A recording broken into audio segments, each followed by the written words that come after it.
बानी कुमार जी ससुरा में शौक बड़ी करे भतार जी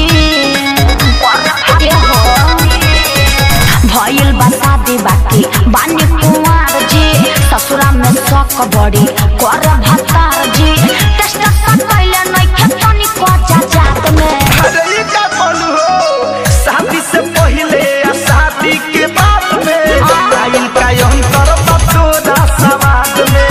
शादी से पहले या शादी के बाद में आइल का अंतर का तोरा समाज में।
शादी से पहले या शादी के बाद में आइल का अंतर तोरा समाज में। शादी से पहले या शादी के बाद में आइल बा अंतर का तोरा समाज में।